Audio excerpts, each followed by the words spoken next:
Hello, greetings, this is Gilles Mancilla. I wanted to come and say hello during this solar eclipse. It is a partial eclipse, but it will be a powerful new beginning with this new eclipse that is happening today. Will have an effect for months to come.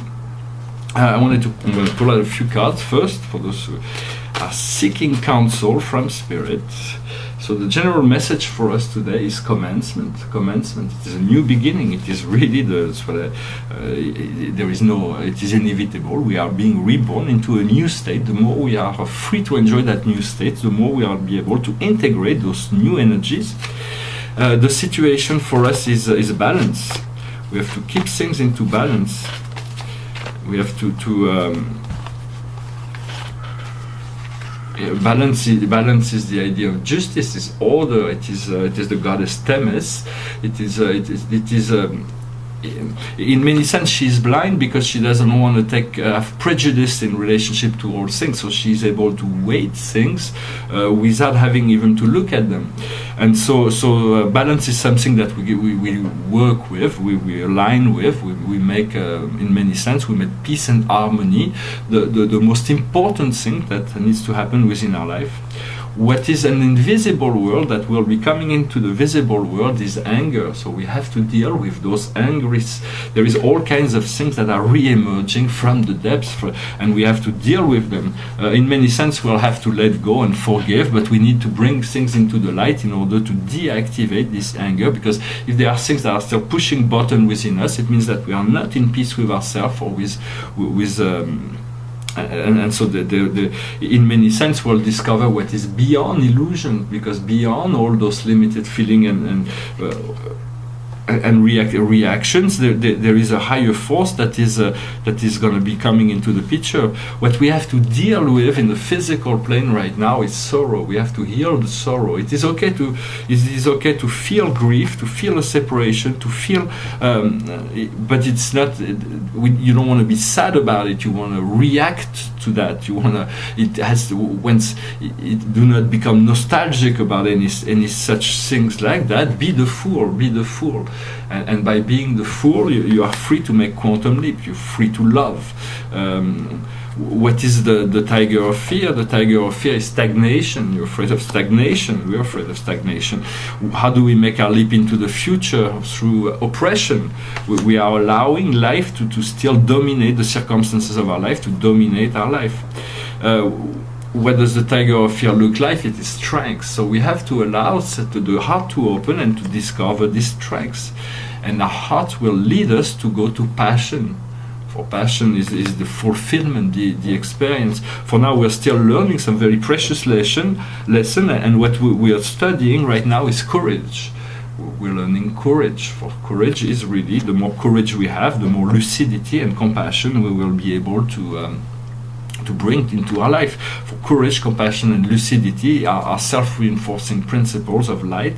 Courage is the best applied in the perfection of our character.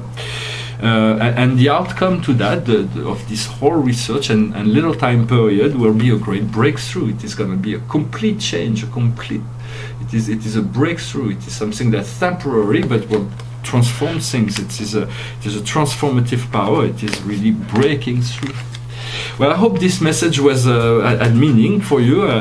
Sometimes the cards appear to be random, but they always give certain insight in relationship to what is going on. I wanted to briefly speak of a great poet and philosopher named Shakespeare. Will I am, shake a spear. It is the will I am, to shake the spear. It is an author named Francis Bacon that used this name Shakespeare and to produce this amazing work. It is very difficult for a French person. I have all kinds of plays of Shakespeare that I have to watch them with the subtitle, but once is not enough to decode all the. And today we just wanted to talk about Hamlet. When Hamlet says to be or not to be, it is an essential question that the human has, to be this or to be that, to not be this, to not be that. It's like, how do we define ourselves for all his role, all in many senses.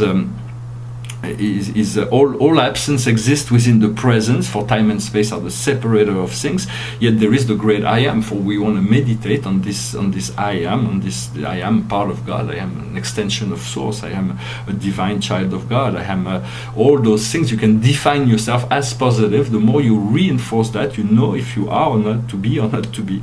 So in many sense, we're redefining who we are each day, every day. We have to redefine what is reality, what is our position within reality in relationship to things and people and situation and all those things that makes up this physical life. But in many sense, we have to know that this is like a flame. It changes every day, like Heraclit or Socrates, even when he used black and white to define that, to explain that our vision of black and white, good and bad, high and low, is different than what of an animal. Yet we can agree on that. We can also agree on the fact that our vision of black and white is different from one human to another. We have a completely different vision of value and things and how we perceive reality.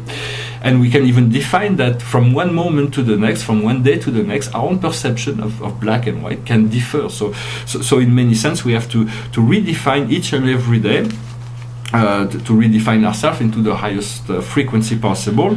In many sense, there is always answer beyond the answer. There is always wisdom beyond the wisdom. There is not one answer to anything. All of these things I'm saying is just one aspect, one possibility, one approach, one angle. In many sense, the best answer to 90% of the questions could be it depends. It depends. So that is because we do not know really what's the good and evil. Men do not know what is good and evil, because that is the lost paradise. And so in many sense we need to move into the whole good, into the whole light. For God uses good and bad. God is not submitted by the darkness of ignorance, yet He uses that within the law to educate souls. But as individual being, we want to remove all the darkness and move completely into the light. Surrender to love, and then be grateful that you have found love. For love is an eternal force that glue everything together. All the dimensions depend on these forces of love, of life, of truth. That is the God. That is the God force, the God consciousness. It is everywhere. For love can be portrayed in many ways. In the Greek original sense, Eros was prime of the primordial egg from which all things came from chaos into existence, and Gaia followed, and Uranus and Kronos and Zeus and all the great gods. But everything came from this primordial eggs, which was Eros, the love, from Hesiod. That's Hesiod, the poet Hesiod. It was often mistaken by Cupidon, who was a Roman god, who was an assistant of Aphrodite. Also, Eros is also a child of Bohème, like in the song of Bizet. L'amour est enfant de Bohème, il n'a jamais connu de loi. But in the Banquet of Plato, Socrates explained that Eros was born from Pene and Protos, the goddess of lack and the god of abundance, and so he is a very strange creature that roams around the streets and has no rule or law. He goes wherever he pleases. It's a very interesting book, the Banquet of Plato. It's also the philosophers approach the idea that originally human beings were whole one, and then the gods separated those in two parts, and then they've been looking for that other part ever since. Well, I hope this short message was interesting for you. I wanted to come by and say hello, to wish you a good day on this time of eclipse, to wish you a good renaissance or rebirth.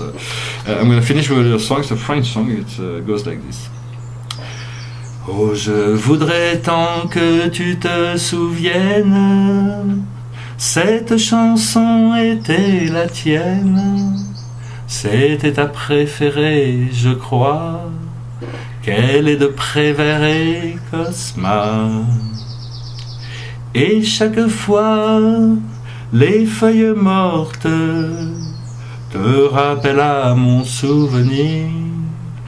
Jour après jour, les amours mortes n'en finissent pas de mourir. Avec d'autres, bien sûr, je m'abandonne, mais leur chanson est monotone, et peu à peu je m'indiffère.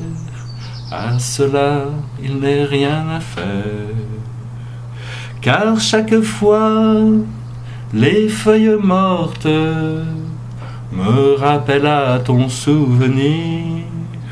Jour après jour, les amours mortes n'en finissent pas de mourir.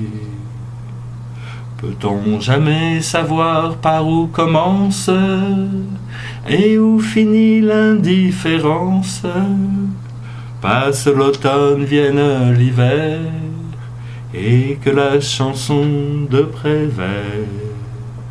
Cette chanson, les feuilles mortes s'effacent dans mon souvenir, et ce jour-là, mes amours mortes n'en finiront de mourir. Well, I thank you very much. It was a song of Serge Gainsbourg. I wish you a wonderful day. Thank you for all comment, interaction, sharing, liking, subscribing if you like those videos. And I'll talk to you soon. Namaste.